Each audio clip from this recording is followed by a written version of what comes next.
this is, oh, we're recording. This is a little bit overwhelming in a way, in that we've got so many people here, and I'm Marguerite, and on behalf of ACRATH, I'd like to welcome everyone here. We are all delighted to be here together, and I hope that you find this next half hour interesting and informative and inspiring. Before we start, can I invite you to consider the land that you are on today, and you might silently name that land. And today we pay our respects to the traditional custodians of that land and all the lands across this country where we stand today, those custodians both past, present and emerging. And I extend this respect to any Aboriginal or Torres Strait Islander person who might be present here today. Today's conversation offers an insight into an important aspect of ACRATH's story, that of the dream that sparked this group, ACRATH, where we've come from, and the power of partnerships. Our two guests are ACRATH's co-founder, Brigidine, and current president, Brigidine's sister, Louise Cleary. And she's chatting with group mission leader for St Vincent's Health Australia, Dr Lisa McDonald. Lisa has responsibility for leading St Vincent's growth and development in mission. This meeting is being recorded, and I remind you that it's not a Q&A, but if you do have questions, please pop them into the chat function and we'll get back to you at some stage in the next few days. I now invite Rosie Hoban, our communication officer, to lead us in today's conversation. Thank you, everyone. Thanks, Marg. Thanks, Louise and Lisa, for joining us today. Louise, take us back to 2005. Can you set the scene nationally and globally in the human trafficking sense? And what led you to have a coffee with Pauline Cole in Brisbane around 2005? Thanks, Rosie. The story goes back a little bit earlier than that. In 99, 2000, 2001, I used to visit the detention centre, and I would meet young women who were there for a short time and they'd disappear. I discovered that they had been brought in from raids, did not have appropriate documentation and were being deported. So they had been sexually exploited. The second thing that drove me to do some of this work was the fact that the religious leaders of women congregations across the world in 2009 decided that we would collectively work on human trafficking as a matter of global injustice. And that was a start of some of the small groups across the world that are now about 60 or 70 and connecting in their work. The thing that really impelled me to be more serious about taking it on rather than just a personal thing was the tragic death of Futong Simapli in the Villawood Detention Centre. She had been trafficked in Sydney, in Australia, but was in Sydney at the time, taken to the detention centre and died there. So it really brought home to me that trafficking was happening in Australia. It wasn't one of those strange things that's happening overseas in those other places. So that was the start. So I then initiated a meeting with any religious women and our justice colleagues to see if anybody would come together to start the group. And I was put in touch with Pauline Cole, and that was our first meeting that we had in the Indooroopilly coffee shop, because I was up there doing some work. And one of the people, who I'm not sure whether she's with us here, is Margaret Ing. She was another one of the group, as was Tanya de Jong, a good shepherd sister who is not with us here, is unwell, but she did some great work at the start. So that's how ACRATH began. Louise, I would like to bring Lisa in, but before that, I'll ask Lisa to talk about the formalisation of the connection with St Vincent's Health. But there was informal stuff going on, wasn't there, with our lovely sister of charity, the late Joan McKenna? Yeah. Can you talk a little bit about what was happening in a behind the scenes kind of way that Joan was working on? Yeah, exactly. Joan was one of the first people in Victoria to come to the meeting that we started in Victoria. And at that time, exactly at that time, we had a call from a young woman who had been trafficked into sexual exploitation, who was very unwell. And Project Respect was just beginning. So we actually had two at the time.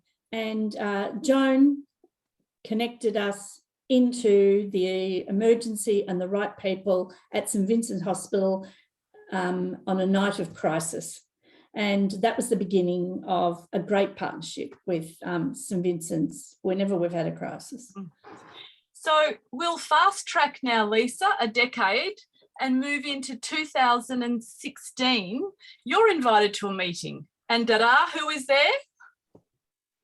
Sister Louise Cleary, Brigidine's sister, co-founder of ACRATH. So I remember the exact date. It was the 4th of December 2016. I was pretty new in this role, and Louise had made a time to go and speak with Toby Hall, who's our national CEO. And Toby, in his wisdom, kind of looked around the corner to me and said, "You might want to be in this meeting."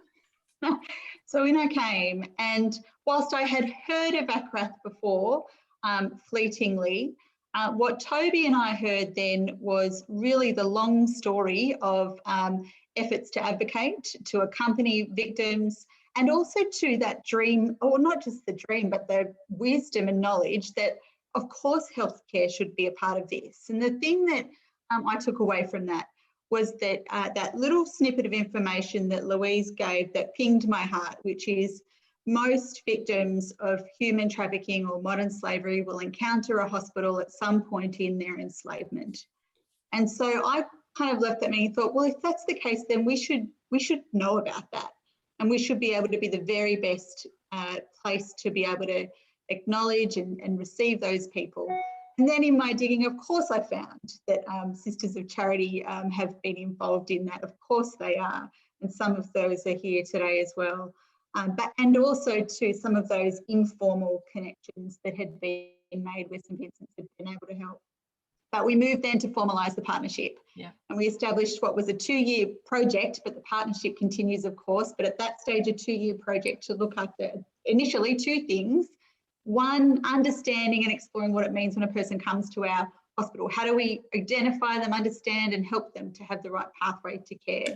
And the second one was exploring and understanding our supply chains. And that, you know, is a whole new field of interest. And so we engaged put together a working party where ACRATH and St Vincent's, from our point of view, we had our procurement leads, Jen's here, our inclusive health, our legal team, our social workers and clinicians, mission leaders, all in the room together with ACRATH, looking and seeing how we enact those 2 goals. In the second year, a third goal came about, which was to raise awareness and to kind of help our advocacy, awareness raising, prayer for this issue.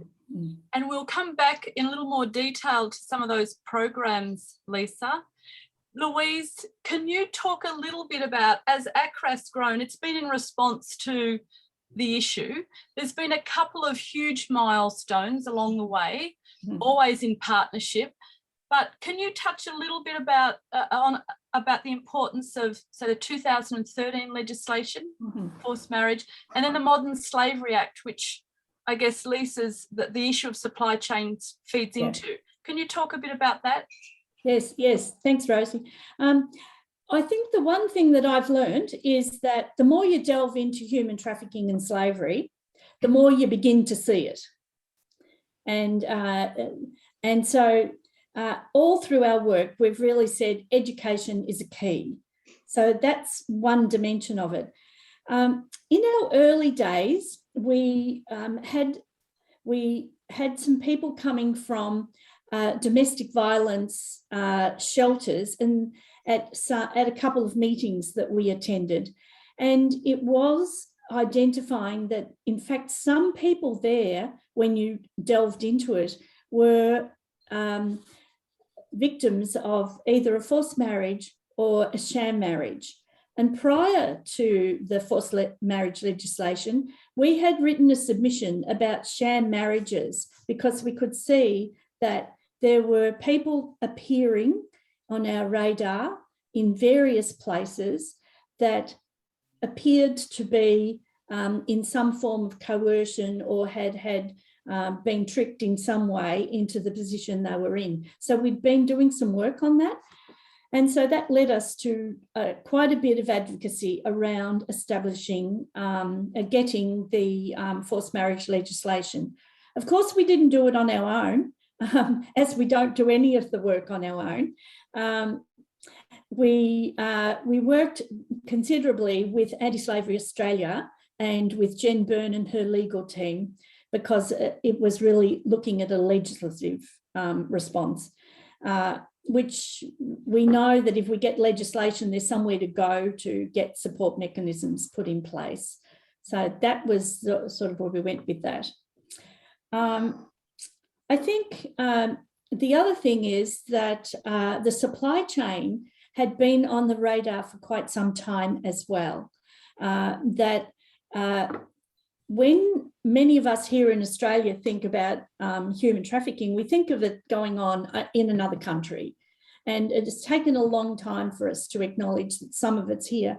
But a lot of the really egregious forms of human trafficking around labour trafficking, child trafficking, is really to provide us in the West and the wealthy countries with all the products that we want to have on tap.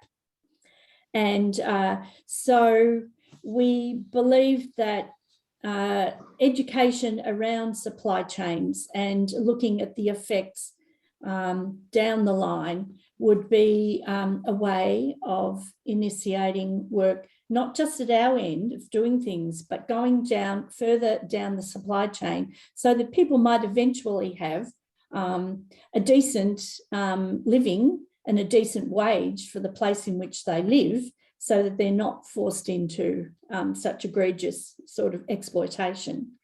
So that led us to be part of the campaign around establishing the Modern Slavery Act here in Australia. And now some of those statements are very readily available. I'm not sure if people know the link to go to, but perhaps somebody can put it in the chat if you want to go online to see some of the modern slavery statements. They're being uploaded regularly. So that big picture, Lisa, and partnership has been a big, the connection between ACRATH and St Vincent's Health. But you've done quite a bit of work on procurement, and I wonder if you could give us a little bit of an example about your work in that space. I guess the rubber gloves is a good one. Yeah, sure. I guess I wanted to talk from that partnership perspective. Two of the ways that the partnership has been embodied for us with ACRATH, which was important, was an advocacy and education. There have been other ways too, but advocacy and formation. And so in the lead up to the Modern Slavery Act coming to pass, we, together with Christine, Carolyn and ACRATH, were involved in some of the advocacy around getting that bill in place in the first place. So I attended a Senate committee with Christine, looking really to argue about that from a values base, not just compliance. But we became inspired by ACRATH's ability to advocate, and we know that St Vincent's has got a really strong voice. We're a powerful player in health and aged care and Catholic health. And I acknowledge our procurement lead, Genevieve, is here today. And Genevieve, Jeff and Toby Hall, when there was concern around Top Glove, who are a manufacturer of rubber gloves for Ansell, a couple of years ago, prior to the Modern Slavery Act coming in, they wrote to the CEO of Ansell and got a response about that, giving a bunch of assurances, and those assurances were also given to wider Catholic health agencies. But that didn't stop there. We didn't just kind of stop at that assurance. Then COVID hit, of course, and we became concerned. Also, certainly ACRATH helping us to see these issues too. We became concerned that workers' safety and protections weren't in place as the demand for rubber gloves, etc., exacerbated around the globe. So Genevieve and the team followed up with that and continued to push that we had a satisfactory response in relation to Ansell and Top Glove. And so I think that's an example of the partnership helping us to recognise the voice that we have and really pushing beyond just the initial answer that you get. I don't know that it's ever solved, but it certainly led to them seeing that St Vincent's with our partners seeks to help them to be accountable to what they say they do. So that was really important. And I think, Lisa, one of the things you've missed is that in that all that effort, in fact, there was one judgment and some repayment of considerable money to people who are working in actually harvesting the latex that is ending up here in Australia. So to know that there can be change through advocacy and now compliance adding to it is a really, really good thing. And it's great that there was a big partner like St Vincent Health to enable that to happen, because that increases the pressure. Yeah, that's right. The partnership definitely helped us to be able to understand how to apply the pressure and where to apply it, and to celebrate that win, for the people for whom it affected. So that's really good. I think a lot of that work, Lisa, was happening even before you were required to do any compliance with the Modern Slavery Act. You were really early players. It's worth mentioning and highlighting that. Well, that's right. I mean, and that's one of the things that is important, the changing of minds and hearts about this. Of course, we could go about this from a perspective of, look, we're a big organisation who does have a mission and who really cares. And yes, let's just go about putting in some good policies and practices, and we will do all of those things and are doing it. But actually what we want is the change of hearts and minds for our people who work with us and who are actually fantastic anyway, and how that may affect the wider society. I mean, one of the examples about this in relation to culture change, Rosie, or actually there are two examples. One is whenever we held a meeting in our project group with ACRATH and St Vincent's, we always started with a person's story. And that's because, even though, we bring a lot of skills to the table from St Vincent's, we're not experts on this. But we were really interested, and we really, really were keen to know. And those stories obviously broke our heart, but also kept it very real. So we always knew the why we were doing this, and it therefore wasn't at risk of becoming just another really hard project that you have to deliver in health and aged care. It was always really critically important and core to our mission. And the team who came around absolutely get that. Another beautiful little example in recent times is, obviously people know, or hopefully people know about how ACRATH have companioning people who have been victims of trafficking or modern slavery. And there had been a young woman recently who had been trafficked from Myanmar, accompanied too by Sisters of Charity as well as a companion. And the request came to St Vincent's, is it possible for her to be able to have some work based on her health service assistance course she was doing? And we found a way to possibly make that happen. And one of the beautiful team is, I'm not across all these details all the time. The team are wonderful at doing that. But I did have a chance to see how my colleague Pip, who's on the call now, prepared this young woman for that interview with St Vincent's Private Hospital in Sydney. And it wasn't just turn up at this time on a Teams meeting. Pip took the time to send photos of the people who would be interviewing this young woman, prepping her with some questions, thinking about questions that she might want to ask, telling her she'll arrive there on Teams 5 minutes earlier to meet her and greet her. And I just thought, she's got it. Yeah. And what a beautiful example of, we can do this because we want to comply with the law. Yeah. And we do want to comply with the law, but actually we're doing this because we care about the person, and there's a point at which a person intersects with our ministry, and we want that to be the very best possible experience that they can have. So from kind of global to the very personal right in front of you is the partnership has helped in that way. And how do we know that? Well, ACRATH have modelled that for us. Thanks for bringing that sort of head and heart picture together, Lisa. I think it actually raises a challenge for us going forward as well. I might ask Louise to talk about this, or inspire us in some way. But we've got the Modern Slavery Act. How can that be part of bringing about systemic change? Well, we've got a good model in what St Vincent's Health have been able to do, and also influencing Catholic health in general, which is extending the net, which is really significant, because I think that's where you get some systemic change. I suppose there's a couple of things that that is actually that kind of pioneering work of thinking systemically to get, because that's where you can get legislative change if you actually keep working at it.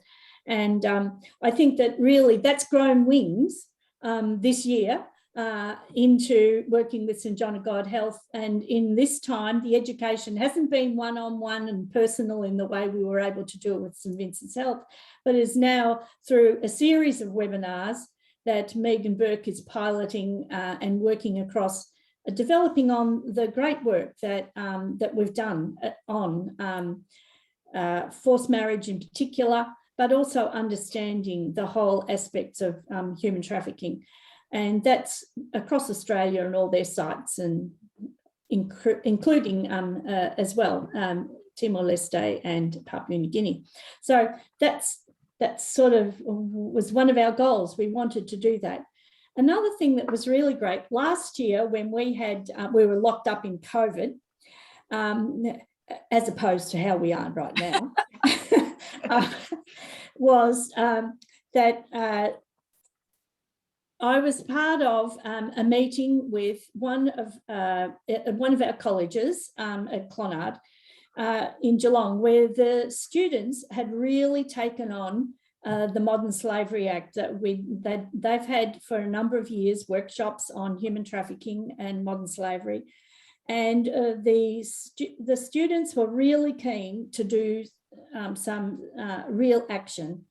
So those young people have gone to an enormous amount of effort and presented the most professional thing to our board about what modern slavery was, where it was, how it affected their supply chains of their uniforms. But they said, we need to start small. So let's start with sports uniforms.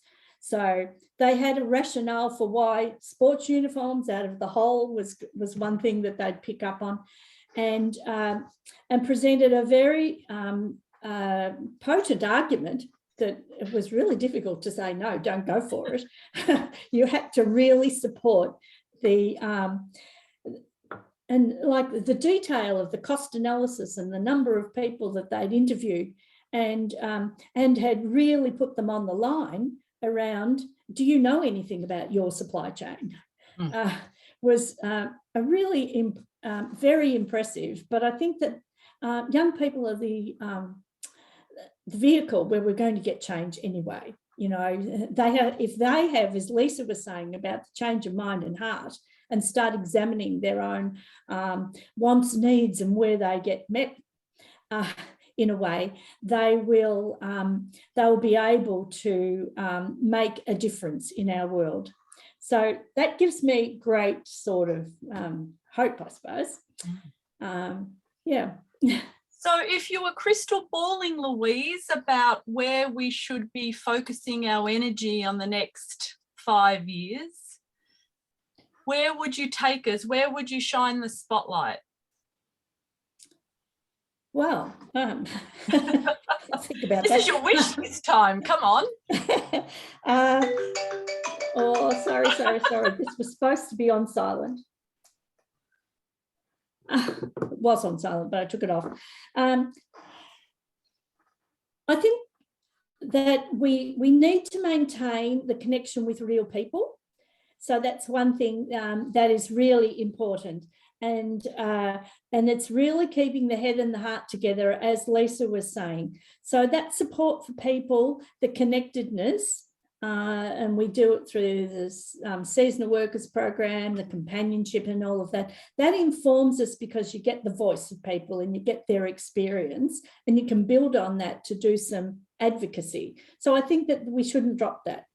But I think there are other areas where systemic change could occur. For example,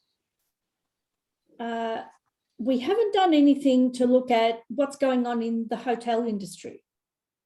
Like, they're huge buyers of all sorts of products in terms of supply chain.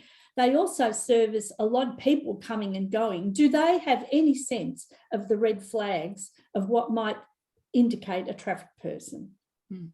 A little bit has been done overseas, but not a lot. There are a couple of chains that have started to address that, but we approached them once, and they said, "Oh well, that's Australia's in the Pacific and Southeast Asia cluster of our big organisation, so they'll make their own decisions," and we didn't get very far. But I think things have changed in the last 4 or 5 years about that. So I think that that's an area of systemic work that could be a reduction in a way of reducing human trafficking and slavery. Rosie, can I just jump in there on what Louise has just said about the knowledge about red flags? That was a game changer for us as well in the hospital and healthcare, in that immediate sense, in terms of knowing when a person is trafficking, or at least having an instinct. You know, one of the things that the fantastic things that's developed recently for us is we've got a group of people who, some of them are here today, called Advocates for Change.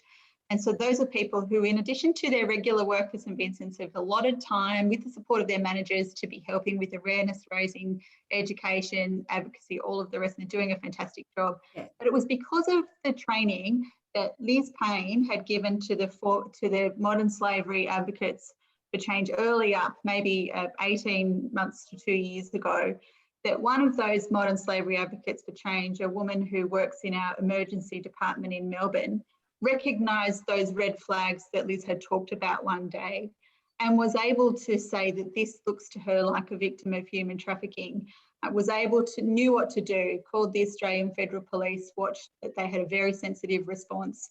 And this woman who had looked distressed was actually a victim, and they were able to get her to safety and be supported by the Red Cross, etc. And that was a game changer for us in realising that, yes, we can have all the policies in the world, but to really know to see this with your own eyes, and then to know what to do, well, all of a sudden we can do this. You know, so that training, the intersection of the training, the red flags, the people who are really interested, it came together to save one person's life in that moment, and just we couldn't be more proud about that. And I think that's a real example of those red flags. That wouldn't it be great if more people, obviously hospitals, that should be what we know, of course, hotels, others, to all know about that, then that would be a real game changer in being able to help more people. Obviously, Lisa, there's a lot of other people at St Vincent's Health Australia that are hearing the message, because you haven't mentioned it, but I will. Your staff giving program included ACRATH this year as one of the 4 recipients of the payroll giving scheme, Give for Good. Give for Good, yeah. And we're incredibly grateful to your staff. So obviously, culturally, you've just done an ace job at permeating that message from the big picture, like involvement in the global glove issue, right down to saying, hey, do you want to give $2 a pay or whatever? Yeah. It's pretty successful model, Louise, isn't it? Yeah. I think that the action has to always come from grassroots people. Margaret Mead said, where 2 or 3 people get together to work on something, there is some change. Yeah. And I think that it happens at that level. And I think with all our people who are on screen, I can't really see everybody, but I think that every single person who's here can learn a bit more, can talk in various fora, their own family, extended places, workplaces, etc. Because we say in ACRATH that any time that we give a presentation, be it a school, a parish, a Zonta group, any sorts of community organisations, it is almost predictable that someone will come up and say to us, I think I've noticed this. Do you reckon that'd be human trafficking? Yeah. And it's those red flags, and it's really starting to see that. So I think that everybody can contribute to this work. Yeah. Yeah, we were reminded really early on by ACRATH that it's just the little step. Don't underestimate the little steps. And, you know, whilst we were taking little steps, we didn't know whether they were significant. All of a sudden, you know, nearly 5 years later, we've got a bigger story to tell. It was just little steps. And also people really believe in the mission. And this is about as critical as it gets in terms of mission imperative. I reckon we could chat for another hour with you two, but we're not. Thanks for joining us. It's been great. I'll hand over to Marguerite. Thanks. Thank you, Rosie. Look, thank you. What an extraordinary half an hour of conversation. And as Rosie said, yes, I would absolutely love to listen for another hour, but we promised people we would just make it a half an hour at the end of the morning. What an extraordinary message you're giving us. The stories that you've offered us are just filled with hope. And I think that's one of the things I love about ACRATH, is that I always go away from something where I do filled with hope. And that just puts into perspective the seriousness of the situation that victim survivors of trafficking find themselves in. Can I ask everyone here, just before we leave, to just consider one spark that's emerged for you in this half an hour? And then perhaps over the next few days, just see how you can determine that spark, converting it into some sort of action. And I leave the action to you. And I'll leave it at that. Thank you for supporting us today in this. There are ways and means of supporting ACRATH. You can pray for us, you can join us, you can support us financially. There are all sorts of ways, but certainly I urge you to tell someone about what you've heard today. Share the story. I think the stories are so powerful. That's all we need to do.